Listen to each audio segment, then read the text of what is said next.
right, welcome back, everyone. Today we got a little bit something different. We have a tier list in front of us, and we have the one and only Kanye West. We have 17 albums to go through today, starting from his very first to his very last, Vultures 2. And I'm hoping to add an 18th with the new album Bully coming out.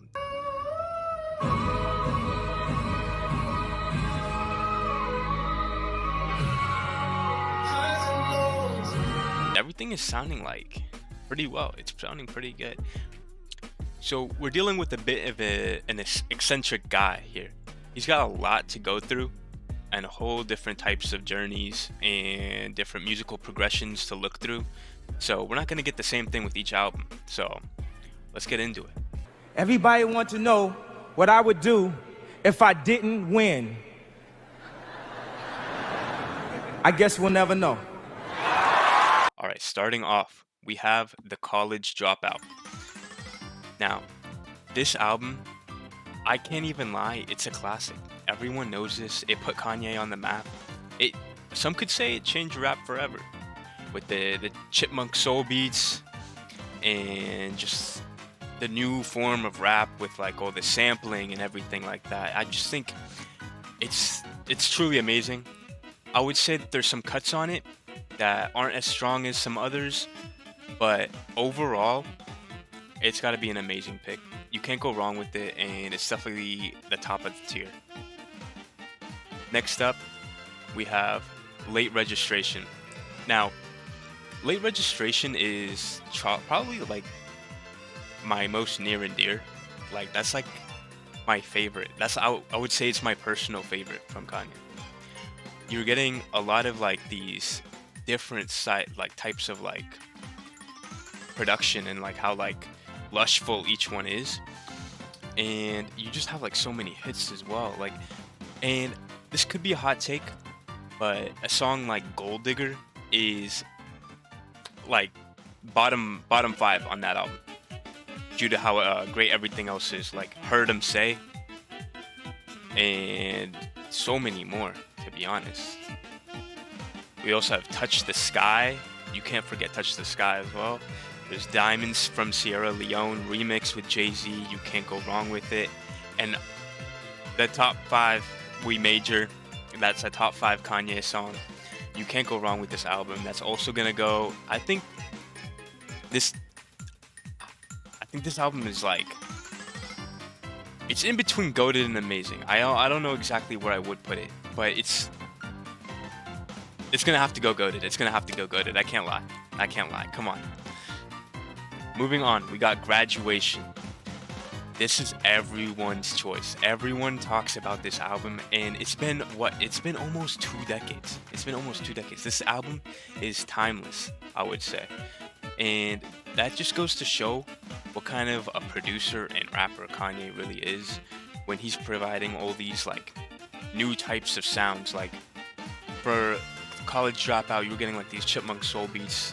You were getting these lushful like soul like samples and production on Late Registration. On Graduation, you were getting these synth pop rap classics, and they just went in so well. I can't find anything I don't like about this album, although there is one song that would bring that down for me, and that's Drunken Hot Girls.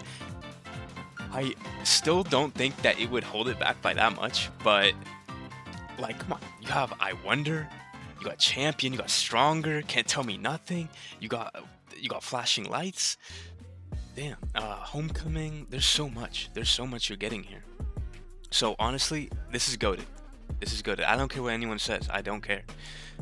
All right, and now in 2008, we got 808s and Heartbreaks. I was 5 years old, so to be honest, up to this point, I wasn't really bumping those classics. You know what I mean? But going back as I got older into these albums and everything, this is really like This is an inspirational album for a lot of like your favorite rappers, and that auto tune obviously evolved into what rap music is today. On this album, you're getting hits like Paranoid, Heartless, Welcome to Heartbreak, Love Lockdown, See You in My Nightmares, one of my personal favorites. You're also getting a bit of Kanye's, uh, like, I wouldn't say his worst, but I would say a few low tracks. It's personally like, it's a it's a really great album. Like, I wouldn't put it over these three personally. That's for me, but it definitely deserves its spot up there and for what it did to the community and everything about that. I know a lot of you have been waiting on this one. My take on My Beautiful Dark Twisted Fantasy. It was 2010. I was 7 years old at this point, and I have definitely at least heard a Kanye song or two. Come on, everyone has. This album has been so critically acclaimed, and everyone talks about it. Everyone has it their number one spot, and I just think that like it totally belongs in, like, no, I can't lie. It's definitely goaded. Okay, come on. You're getting Runaway, you're getting Power, you're getting Gorgeous, you're getting Hell of a Life. You're getting so much out of this. I personally don't like just one song, and that's Blame Game. Everything sounds so like rich, and it sounds like very bougie rap esque. Some would say. Like my favorite feature on this is Rick Ross on Devil in a New Dress. Also Pusha T on Runaway. They feel very expensive verses. You know what I mean? Like, it just makes me want to like lay back in a jacuzzi with some champagne in hand and just like listen to some hard beats like this. So we're gonna have to put goated on that one. Next up, we have Watch the Throne, Jay-Z, Kanye West collab album. This is Kanye's first collab album production, and we have some really deep cuts on this album, to be honest. And I feel like a lot of underrated bangers as well. I gotta put that. Okay, overall, the album is nice. It's really nice. And I like Kanye and Jay-Z's chemistry together. I think it's nice. I think it's good. I think Kanye has better though, personally. Like, this is really just a great album, and I don't have anything really too picky to say about it other than the fact that there's like a few tracks that are like, all right, they're pretty good. I don't hate any track on this album, like, but they're just, the highs and the lows are just very like, they don't go too far in one direction. Like, they stay very like stagnant. You know what I mean? So I would just have to call this a great album.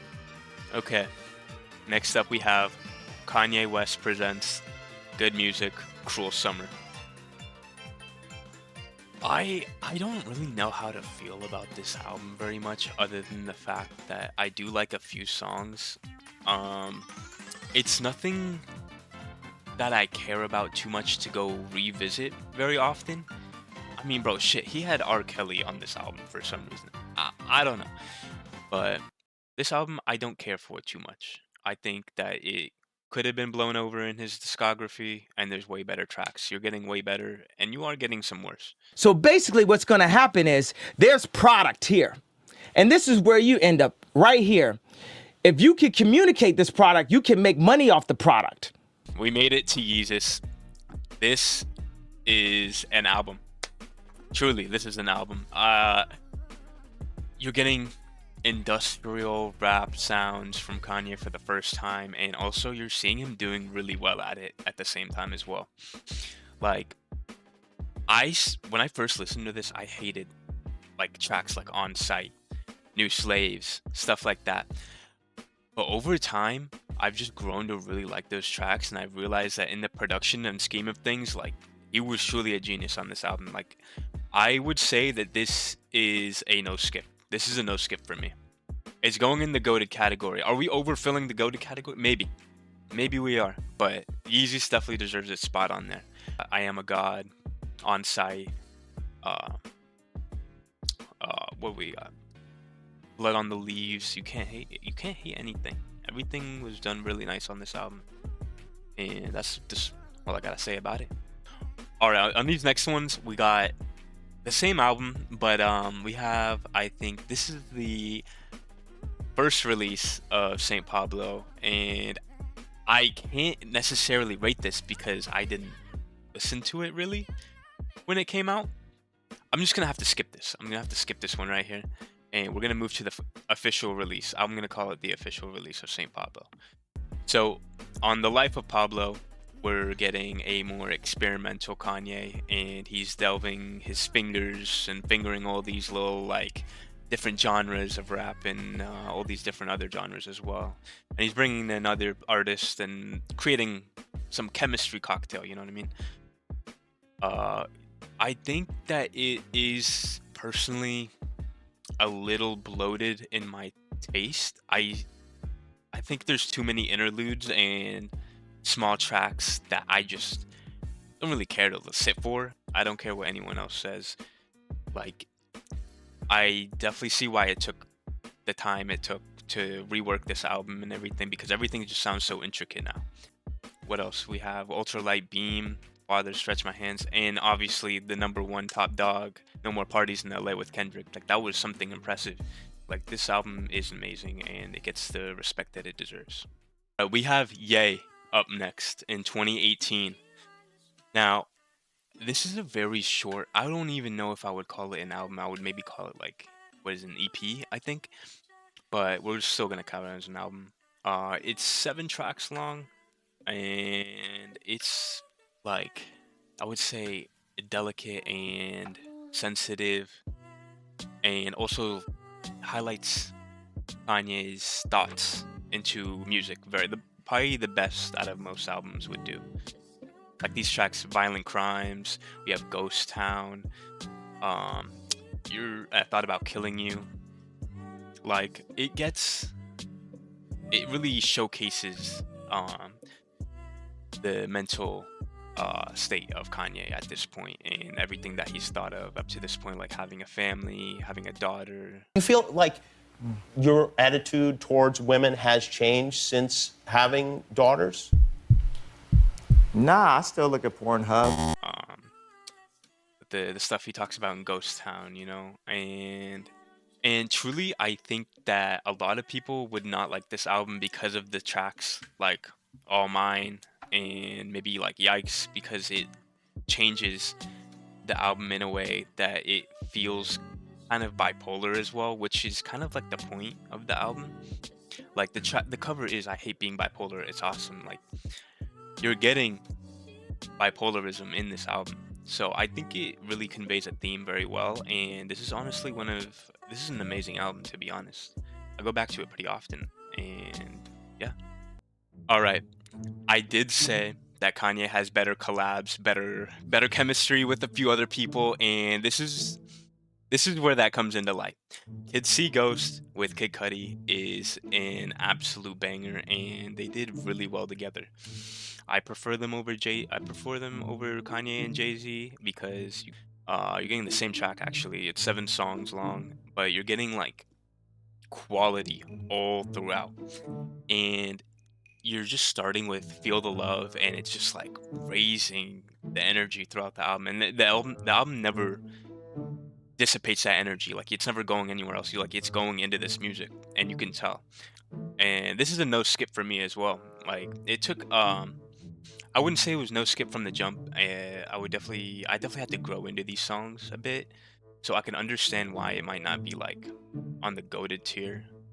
And as much as I am hyping it up, I will be putting it at amazing because it is amazing. But you definitely have to get used to how the sounds work. And next on the list, we have Jesus is King. I won't hate too much. I remember when this came out, and sitting there and listening to it. I was listening to this in my math class. I was in Algebra 2. And I had the AirPod on, and I went in with open ears. I think it's a bit overhated, but I do understand that it's just not very good. I don't know if the gospel way was the way to go, and it was an interesting time for me to join in on the Kanye journey. So I can't give this album anything more than alright. It's just so it's an okay, but like it's nothing you really need when you go into his discography. Like I never go back to this except for Follow God. Raising the stakes a little bit, things were getting a little bit better since that 2019 release, and we're hopping into Donda that dropped in 2021. Now, this album, I remember very vividly sitting through and listening to everything. I couldn't listen to everything. I'm gonna keep that real. It's a bit bloated. I think there's like 20, almost no, I think there's like almost 30 songs on here, and that is not even the deluxe. So it took like at least 2 or 3 listens to get fully into it and everything. And that's my biggest criticism on it so far. Like, it's just too much. You're getting way too much in there. There's, on the other hand, though, you're also getting a lot of great quality songs, like on the deluxe where you're getting Life of the Party with Andre 3000, and you're getting Off the Grid with Playboy Cardi on his Whole Lotta Red phase, and 504 and just snapping for no reason and falling off. I also liked Come to Life. I think that one's an underrated song on there. If you haven't listened to it, please go listen to that song. It's very heavenly, I would say. Honestly, for this album, I gotta give it like, it's good. It is good. You're getting a lot of high tier and you're getting a lot of low tier, you know? But yeah, moving on. We have Donda 2. Now, I listened to a few tracks on this. I didn't really listen to the whole thing because of the whole, I'm not dropping it on streaming services. You're getting it on my website or whatever. So I don't really buy into that concept. I mean, I get everything that he was saying and everything. I just choose to prefer Spotify because of the convenience and everything. So I listened to a few tracks. It's just not very necessary. You're already making a part 2 to an already bloated album. It's just like, didn't need to be made. That's all I gotta say. I'm not going to say what race, what people, doctor, and what hospital, and what media went to. We know I can't say that. It was a Jewish doctor. All right, we're kicking it up to recent years now. We're moving on to Vultures. Vultures 1, that is. And this is probably one of the lower, I'm just going to say the worst collaboration of Kanye West with Ty Dolla $ign. I think that this album is kind of, I have a few takes on this, and I think that it's overhated and at the same time not. It's hard to say because there's a lot of tracks on here that I do go back to, and I do like Problematic, Do It, Paid, Stars is even good as well. I think some of the production in here, you start to see Kanye sort of deteriorating a bit with like the nitrous oxide and everything, and that laughing gas, the galaxy gas, some would say, the kids be saying. Yeah, I'm on the nitrous. But you definitely see that. You definitely see that here. You start to see it. I think it's like a little overhated, and I'm gonna tell you why it's overhated from the next album. But this one is gonna have to go in. All right, we're on the final album now. We got Vultures 2. This is fairly newly released. It came out within the last year, and damn, you really start to ask yourself a few questions like, is my goat washed? Why did he do this? Why would he think that this is okay? Those are the type of questions that you would be asking going through the whole listening period of this album. It's 10 songs long, so you don't have to sit through too much, but it got painful a few times. Like, wow, I'm not even gonna like pick too long to explain it. I mean, it's not good. It's not good. I would go back to like 5:30, and I go back to Field Trip too. I skip at Kodak's first, but I do go back to Field Trip because I just like that. I like the production, and I love Don Toliver, so I would go back to those. I don't even hate on like stuff like Bomb or like Talking from Vultures 1. Like, he's just giving his daughter a chance to come up and like do her own thing and everything. Like, I would never hate on that. Oh fuck, bro, the song Husband, man. Oh my god. And then the next song that leaded into that, he took it down. I remember he took that down. Maybe it was like Lifestyle or something. That just brought back the husband verse and spun it again. I don't even know what was going on there, man. But that was bad. That was really bad. I can't stand that song. So this definitely has Kanye's worst, and it is Kanye's worst album. So that is the tier list strat right here. This is what we got going so far. All right, so we're at the end of the video. Let me know what you thought about this ranking. I'm sure you guys have some things to say. At the end of the day, this is just my opinion. Please don't take it to heart. It's not that deep. It's really not that deep. You could arrange this any way you want, and I would say, all right. So, honestly, tell me about how you felt. Tell me what you would put. And let me know if I should do this for any other artists or any other albums or stuff like that. I do want to kind of do more of these and everything, but other than that, I hope you enjoyed. Like, comment, subscribe, and peace.